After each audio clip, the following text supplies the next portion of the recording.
Hello, everybody. Today, the Bookworms are going to continue reading Charlie in the Chocolate Factory, written by Roald Dahl and illustrated by Quentin Blake. Let's begin. Chapter 25.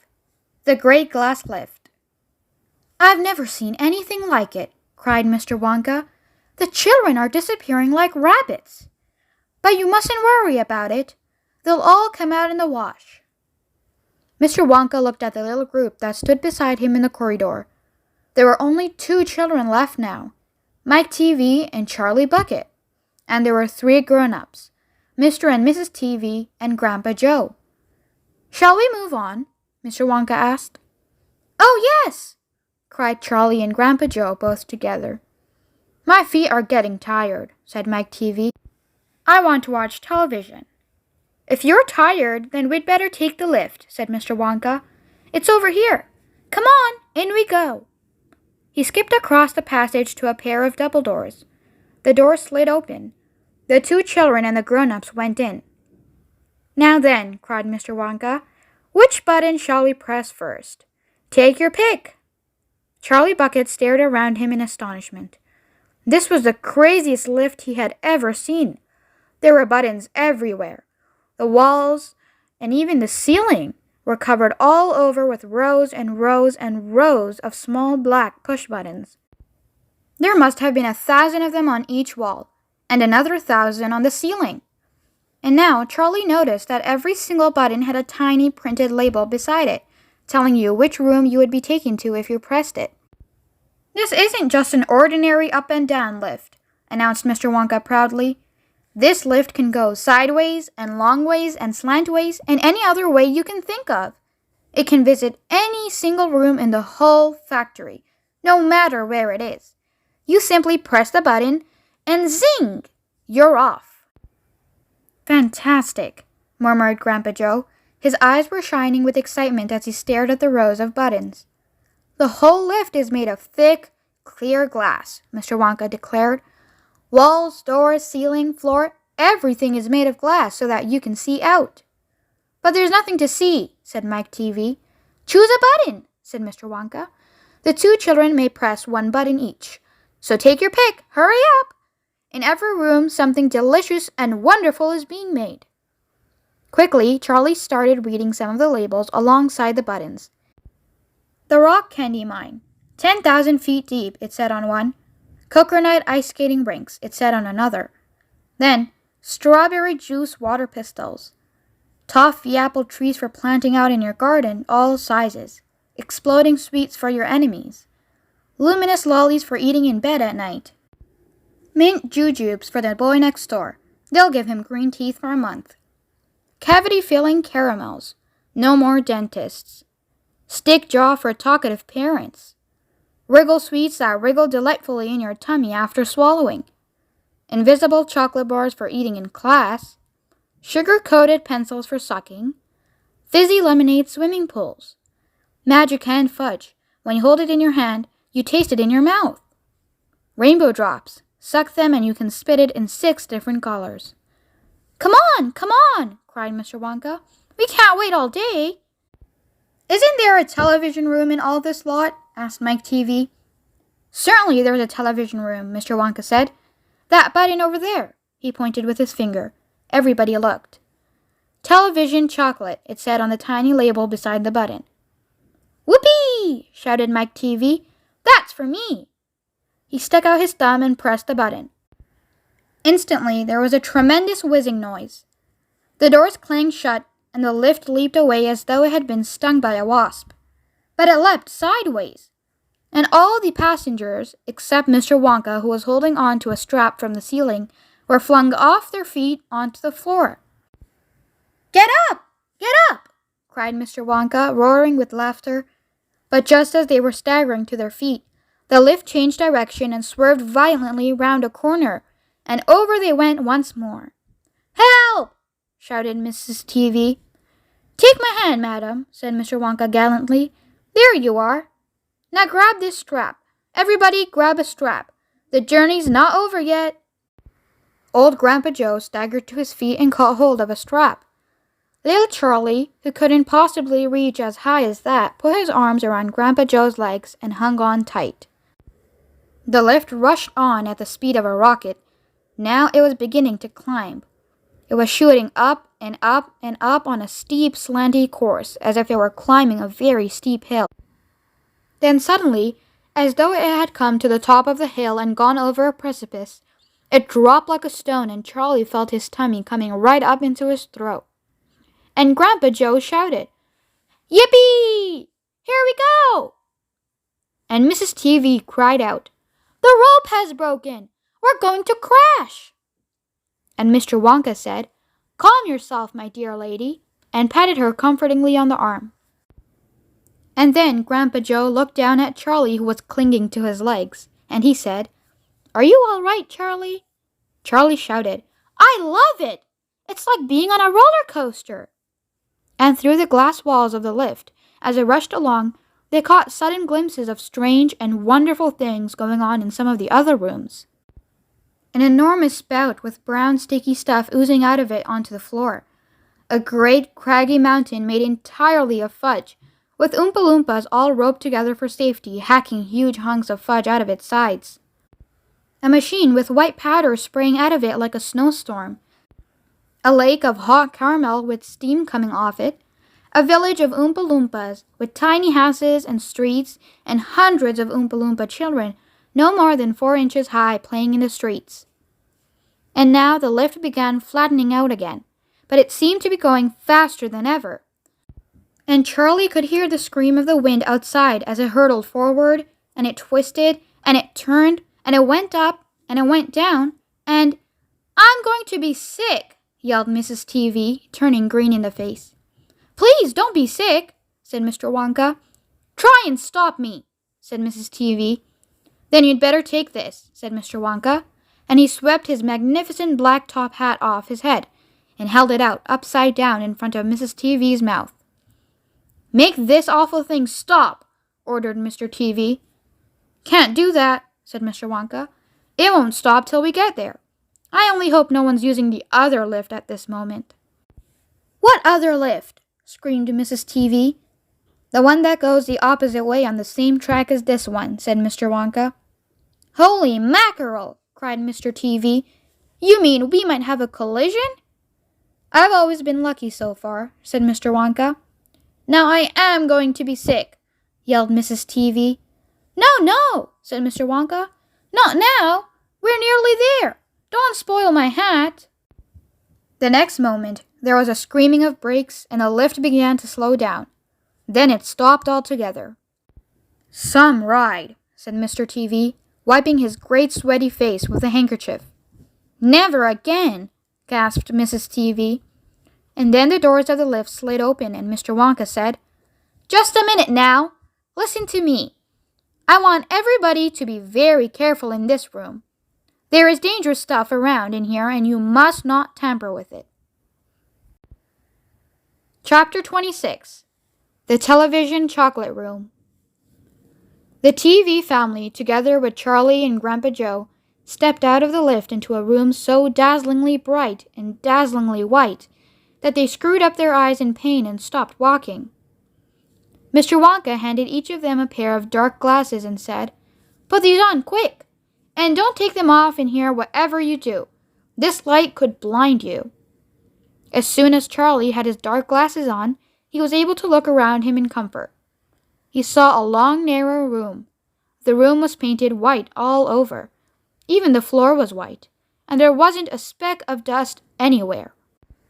From the ceiling, huge lamps hung down and bathed the room in a brilliant blue-white light. The room was completely bare except at the far ends. At one of these ends, there was an enormous camera on wheels, and a whole army of Oompa Loompas was clustering around it, oiling its joints and adjusting its knobs and polishing its great glass lens. The Oompa Loompas were all dressed in the most extraordinary way. They were wearing bright red spacesuits, complete with helmets and goggles. At least they looked like spacesuits, and they were working in complete silence. Watching them, Charlie experienced a queer sense of danger. There was something dangerous about this whole business, and the Oompa Loompas knew it. There was no chattering or singing among them here, and they moved about over the huge black camera slowly and carefully in their scarlet spacesuits.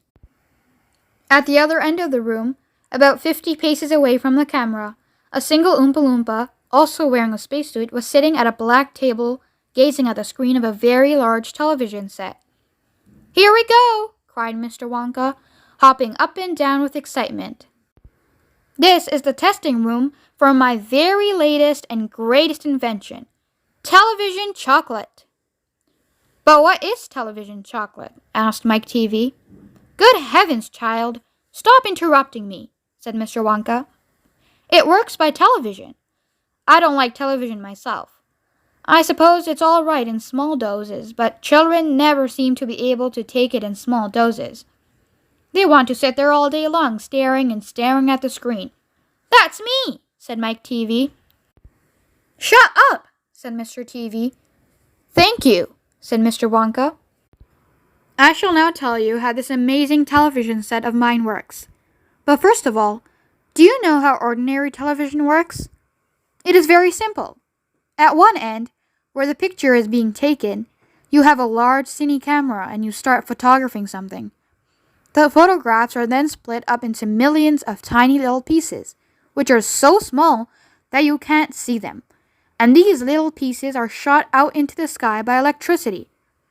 In the sky, they go whizzing around all over the place until suddenly they hit the antenna of the roof of somebody's house. They then go flashing down the wire that leads right into the back of the television set. And in there, they get jiggled and joggled around until at last, every single one of those millions of tiny pieces is fitted back into its right place, just like a jigsaw puzzle. And presto! The photograph appears on the screen." "That isn't exactly how it works," Mike TV said. "I am a little deaf in my left ear," Mr. Wonka said. "You must forgive me if I don't hear everything you say." "I said, that isn't exactly how it works," shouted Mike TV. "You're a nice boy," Mr. Wonka said, "but you talk too much. Now then, the very first time I saw ordinary television working, I was struck by a tremendous idea. 'Look here!' I shouted.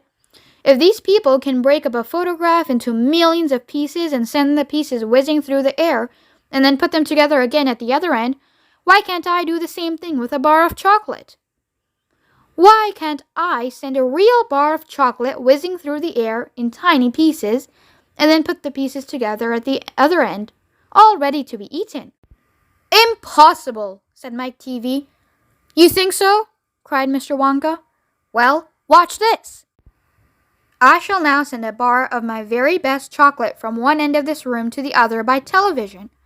Get ready, there! Bring in the chocolate." Immediately, 6 Oompa Loompas marched forward carrying on their shoulders about the most enormous bar of chocolate Charlie had ever seen. It was about the size of the mattress he slept on at home. "It has to be big," Mr. Wonka explained, "because whenever you send something by television, it always comes out much smaller than it was when it went in. Even with ordinary television, when you photograph a big man, he never comes out on your screen any taller than a pencil, does he? Here we go then. Get ready. No, stop.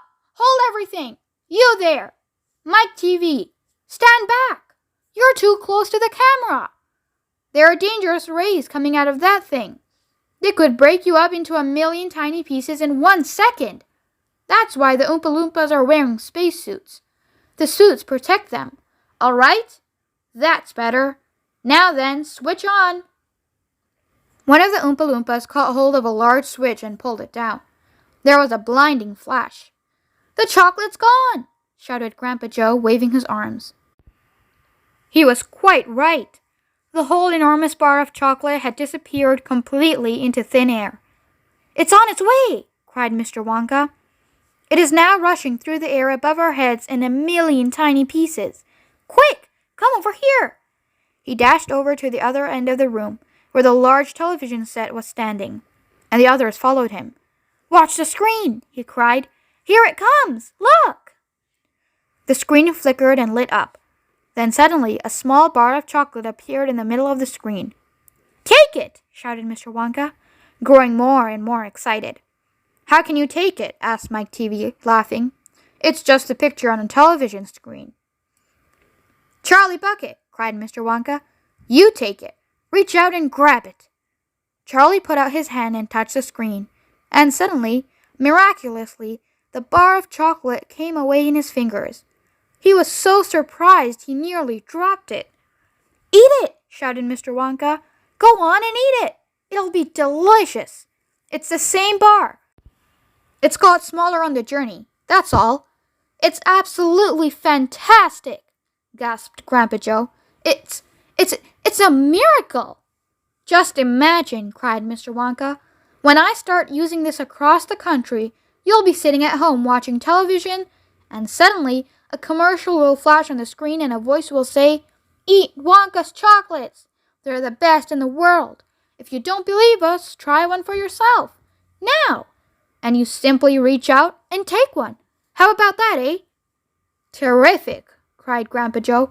"It will change the world." Chapter 27. Mike TV is sent by television. Mike TV was even more excited than Grandpa Joe at seeing a bar of chocolate being sent by television. "But Mr. Wonka," he shouted, "can you send other things through the air in the same way? Breakfast cereal, for instance?" "Oh, my sainted aunt," cried Mr. Wonka, "don't mention that disgusting stuff in front of me.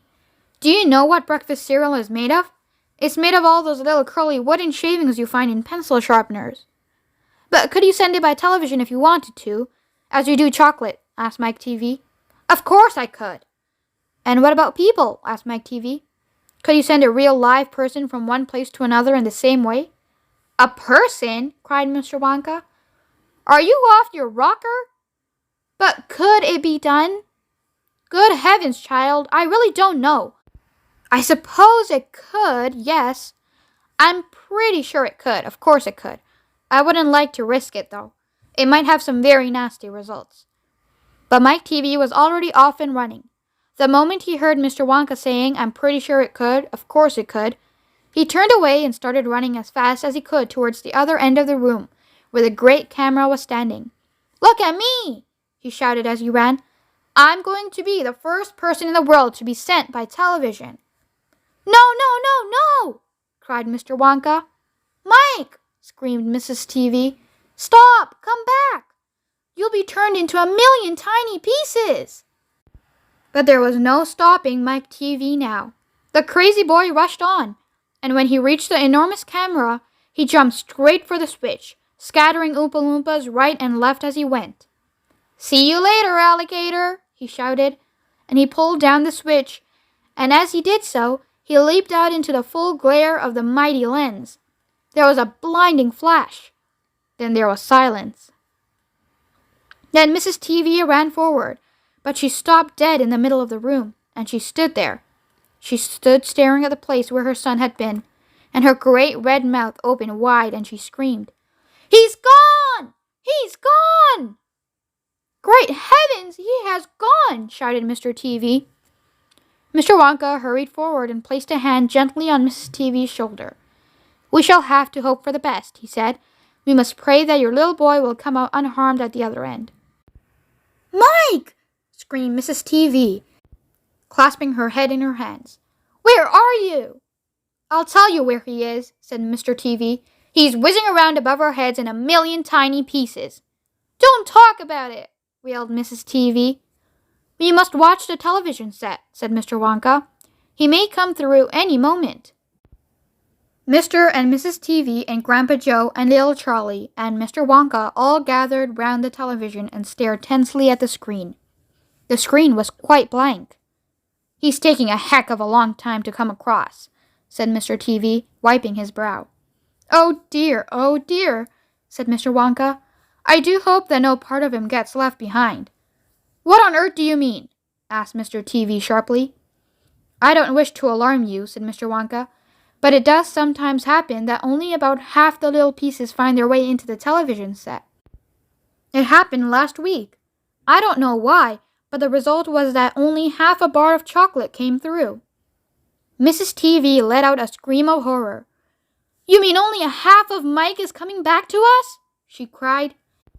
"Let's hope it's a top half," Mr. TV said. "Hold everything," said Mr. Wonka. "Watch the screen. Something's happening."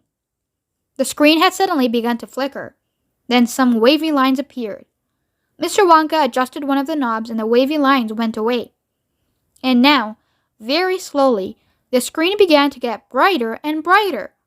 "Here he comes!" yelled Mr. Wonka. "Yes, that's him all right." "Is he all in one piece?" cried Mrs. TV. "I'm not sure," said Mr. Wonka. "It's too early to tell." Faintly at first, but becoming clearer and clearer every second, the picture of Mike TV appeared on the screen. He was standing up and waving at the audience and grinning from ear to ear. "But he's a midget!" shouted Mr. TV. "Mike!" cried Mrs. TV. "Are you all right? Are there any tiny bits of you missing?" "Isn't he going to get any bigger?" shouted Mr. TV. "Talk to me, Mike!" cried Mrs. TV. "Say something! Tell me you're all right!" A tiny little voice, no louder than the squeaking of a mouse, came out of the television set. "Hi, Mom," it said. "Hi, Pop. Look at me! I'm the first person ever to be sent by television." "Grab him," ordered Mr. Wonka. "Quick!" Mrs. TV shot out a hand and picked the tiny figure of Mike TV out of the screen. "Hooray!" cried Mr. Wonka. "He's all in one piece. He's completely unharmed." "You call that unharmed?" snapped Mrs. TV, peering at the little speck of a boy who was now running to and fro across the palm of her hand, waving his pistols in the air. He was certainly no more than an inch tall. "He shrunk," said Mr. TV. "Of course he shrunk," said Mr. Wonka. "What did you expect?" "This is terrible," wailed Mrs. TV. "What are we going to do?" And Mr. TV said, "We can't send him back to school like this. He'll get trodden on. He'll get squashed." "He won't be able to do anything," cried Mrs. TV. "Oh, yes, I will," squeaked the tiny voice of Mike TV. "I'll still be able to watch television." "Never again," shouted Mr. TV. "I'm throwing the television set right out the window the moment we get home. I've had enough of television." When he heard this, Mike TV flew into a terrible tantrum. He started jumping up and down in the palm of his mother's hand, screaming and yelling and trying to bite her fingers. "I want to watch television," he squeaked. "I want to watch television. I want to watch television. I want to watch television." "Here, give him to me," said Mr. TV, and he took the tiny boy and shoved him into the breast pocket of his jacket and stuffed a handkerchief on top. Squeals and yells came from inside the pocket, and the pocket shook as a furious little prisoner fought to get out. "Oh, Mr. Wonka," wailed Mrs. TV. "How can we make him grow?" "Well," said Mr. Wonka, stroking his beard and gazing thoughtfully at the ceiling, "I must say that's a wee bit tricky. But small boys are extremely springy and elastic. They stretch like mad. So what we'll do, we'll put him in a special machine I have for testing the stretchiness of chewing gum. Maybe that will bring him back to what he was." "Oh, thank you," said Mrs. TV. "Don't mention it, dear lady." "How far do you think he'll stretch?" asked Mr. TV. "Maybe miles," said Mr. Wonka. "Who knows? But he's going to be awfully thin. Everything gets thinner when you stretch it." "You mean like chewing gum?" asked Mr. TV. "Exactly." "How thin will he be?" asked Mrs. TV anxiously. "I haven't the foggiest idea," said Mr. Wonka. "And it doesn't really matter anyway, because we'll soon fatten him up again. All we'll have to do is give him a triple overdose of my wonderful super vitamin chocolate. Super vitamin chocolate contains huge amounts of vitamin A and vitamin B. It also contains vitamin C, vitamin D, vitamin E, vitamin F, vitamin G, vitamin I, vitamin J, vitamin K, vitamin L, vitamin M, vitamin N, vitamin O, vitamin P, vitamin Q, vitamin R, vitamin T, vitamin U, vitamin V, vitamin W, vitamin X, vitamin Y, and, believe it or not, vitamin Z. The only two vitamins it doesn't have in it are vitamin S, because it makes you sick, and vitamin H, because it makes you grow horns on the top of your head like a bull. But it does have in it a very small amount of the rarest and most magical vitamin of them all, Vitamin Wonka. And what will that do to him? Asked Mr. TV anxiously. It'll make his toes grow out until they're as long as his fingers. Oh, no, cried Mrs. TV. Don't be silly, said Mr. Wonka. It's most useful. He'll be able to play the piano with his feet. But Mr. Wonka! No arguments, please, said Mr. Wonka. He turned away and clicked his fingers 3 times in the air. An Oompa Loompa appeared immediately and stood beside him. Follow these orders, said Mr. Wonka, handing the Oompa Loompa a piece of paper on which he had written full instructions. And you'll find the boy in his father's pocket. Off you go. Goodbye, Mr. TV. Goodbye, Mrs. TV. And please don't look so worried. They'll all come out in the wash. You know, every one of them. At the end of the room, the Oompa Loompas around the giant camera were already beating their tiny drums and beginning to jog up and down to the rhythm. There they go again, said Mr. Wonka. I'm afraid you can't stop them singing. Little Charlie caught Grandpa Joe's hand, and the 2 of them stood beside Mr. Wonka in the middle of the long, bright room, listening to the Oompa Loompas. And this is what they sang. The most important thing we've learned, so far as children are concerned, is never, never, never let them near your television set. Or better still, just don't install the idiotic thing at all. In almost every house we've been, we've watched them gaping at the screen. They loll and slop and lounge about and stare until their eyes pop out. Last week in someone's place we saw a dozen eyeballs on the floor. They sit and stare and stare and sit until they're hypnotized by it, until they're absolutely drunk with all that shocking, ghastly junk. Oh yes, we know it keeps them still. They don't climb out the windowsill. They never fight or kick or punch. They leave you free to cook the lunch and wash the dishes in the sink. But did you ever stop to think? To wonder just exactly what this does to your beloved tot? It rots the senses in the head. It kills imagination dead. It clogs and clutters up the mind.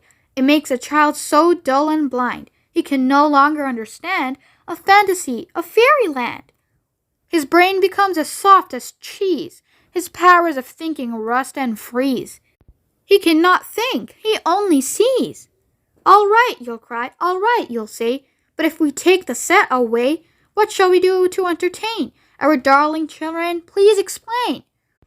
We'll answer this by asking you, what used the darling ones to do?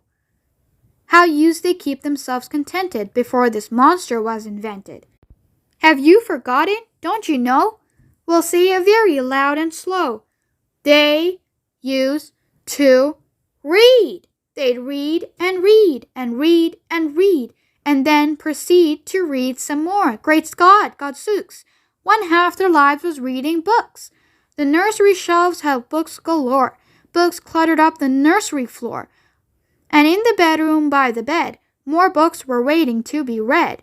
Such wondrous, fine, fantastic tales of dragons, gypsies, queens, and whales, and treasure isles and distant shores, where smugglers rode with muffled oars, and pirates wearing purple pants, and sailing ships and elephants, and cannibals crouching round the pot, stirring away at something hot.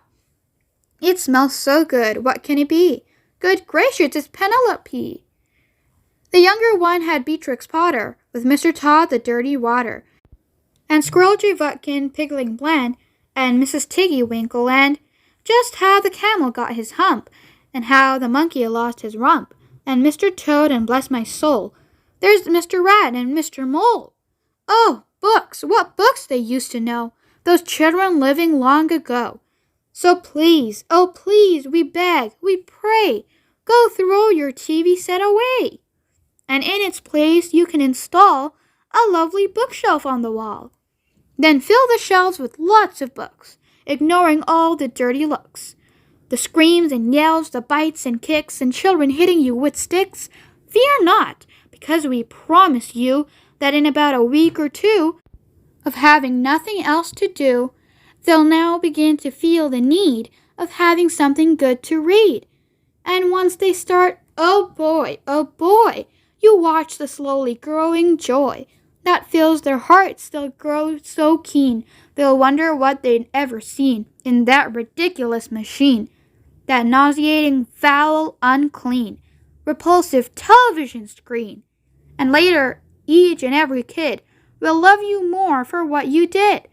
P.S. Regarding Mike TV, we very much regret that we shall simply have to wait and see if we can get him back his height, but if we can't, it serves him right. That's it for today, everyone. I hope you enjoyed. Don't forget to like, comment, share, and subscribe for more read-alongs. Until next time, bye!